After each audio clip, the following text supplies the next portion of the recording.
En la reciente Asamblea General de las Naciones Unidas se vivió uno de los momentos más comentados del encuentro internacional, el discurso del primer ministro de Israel, Benjamín Netanyahu.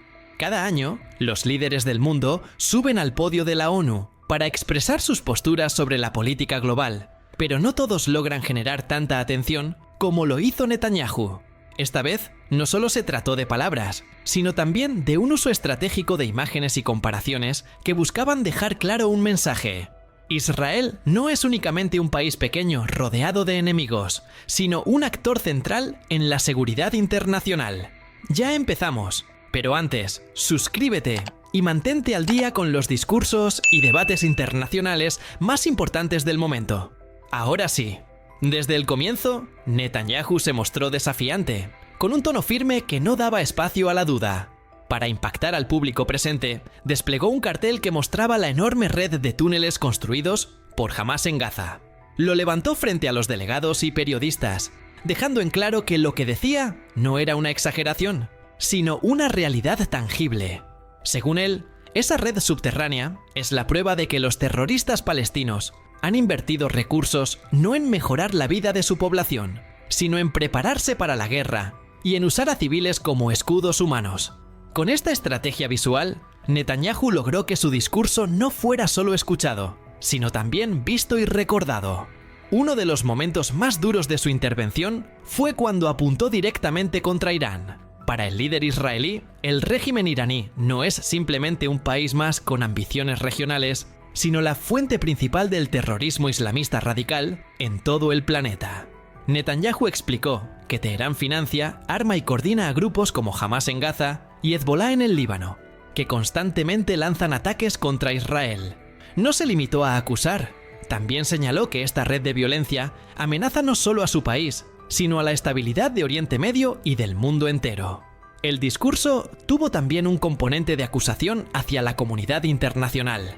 Netanyahu lanzó una frase que rápidamente dio la vuelta al mundo.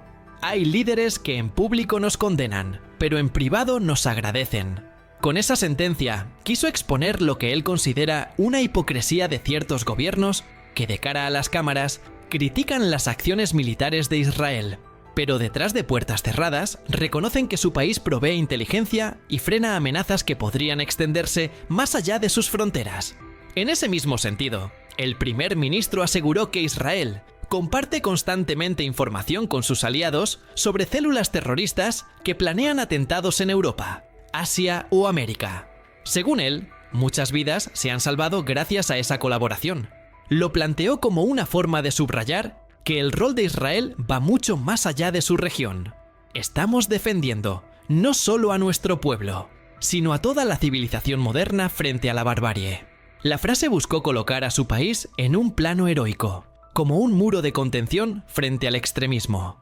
Netanyahu no se limitó a describir amenazas, también buscó despertar empatía. Para ello, utilizó una comparación poderosa que conectó con las emociones del público internacional. Dijo que, así como los Estados Unidos se levantaron en unidad después de los ataques del 11 de septiembre, Israel hizo lo mismo tras los sucesos del 7 de octubre del año pasado.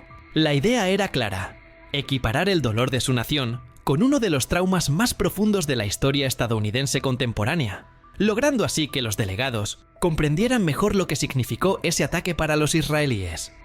Otra parte central de su intervención fue la insistencia en que Israel no busca una guerra perpetua, pero se ve obligado a actuar frente a quienes amenazan su existencia.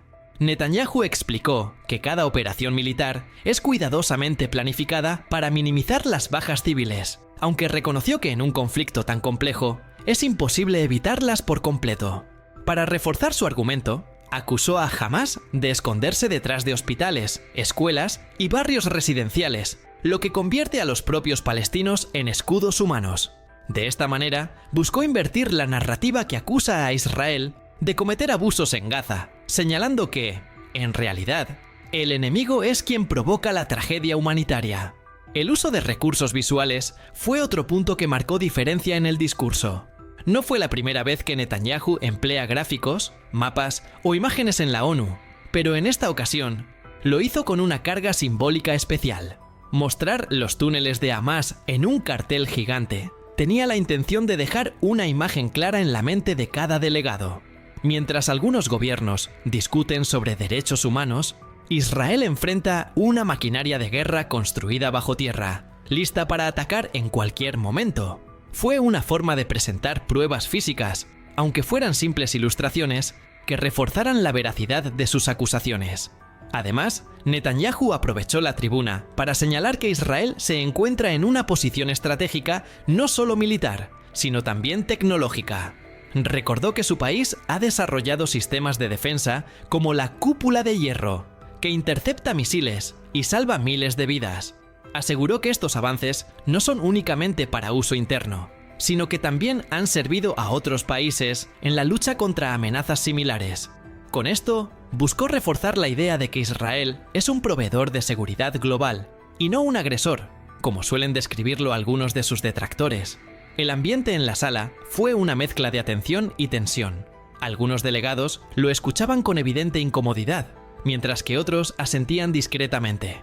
El mensaje estaba claro. Netanyahu no hablaba solo para los líderes presentes, sino para la opinión pública mundial, que sigue estos discursos a través de los medios.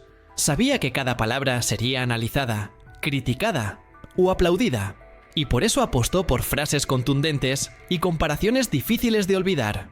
Netanyahu insistió en que la organización terrorista jamás emplea a la población civil como escudos humanos, y que cada movimiento de Israel busca atacar únicamente objetivos militares. Para reforzar esta idea, presentó comparaciones con otros conflictos modernos, mencionando que el coeficiente de bajas de combatientes versus no combatientes en Gaza es mucho menor que en operaciones de la OTAN en Afganistán o Irak. Subrayó que, aunque la densidad poblacional y la complejidad urbana de Gaza dificultan cualquier acción militar, Israel sigue estándares que buscan minimizar el daño a los inocentes. ¿Crees que el discurso de Netanyahu refleja la realidad de la situación en Gaza? Queremos saber tu opinión. Continuamos. Durante su discurso, el primer ministro también abordó la percepción internacional y los medios de comunicación. Señaló que las críticas dirigidas a Israel frecuentemente están mediadas por la presión de grupos antisemitas o intereses políticos, y que la información que se difunde en medios occidentales no siempre refleja la realidad sobre el terreno. Netanyahu enfatizó que, mientras su país actúa con precisión y medidas de protección civil, las narrativas en algunos sectores internacionales transforman los hechos, presentando a Israel como agresor y justificando el comportamiento de los grupos terroristas.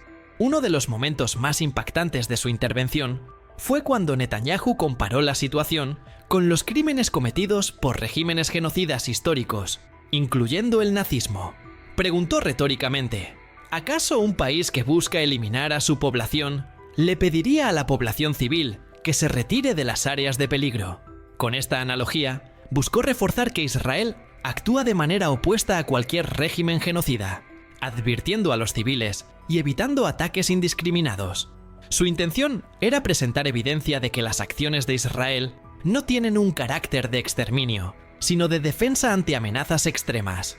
El primer ministro también reiteró que el apoyo de algunos líderes internacionales se transforma en hipocresía frente a la opinión pública. Según Netanyahu, mientras muchos gobiernos condenan públicamente a Israel, en privado reconocen la importancia de su inteligencia y acciones preventivas, que han evitado ataques en sus propios territorios. Citó incluso declaraciones de oficiales de inteligencia estadounidenses que valoran la colaboración de Israel como fundamental para mantener la seguridad global, reforzando la idea de que su país cumple un rol estratégico que trasciende sus fronteras. Netanyahu abordó además la intervención militar de Israel en instalaciones nucleares iraníes en junio pasado. Recordó que esta acción fue reconocida por líderes internacionales como necesaria para la seguridad global, destacando que Israel actúa con responsabilidad frente a amenazas que otros países no podrían enfrentar de manera autónoma. La intención era posicionar a Israel como un aliado indispensable, no solo en Oriente Medio, sino en la defensa de la civilización frente al terrorismo internacional. Y lo hizo con precisión, sabiendo que cada palabra sería analizada y discutida más allá del podio de la ONU. Comparte y suscríbete para que más personas conozcan los detalles de la política internacional y los conflictos que marcan la agenda global.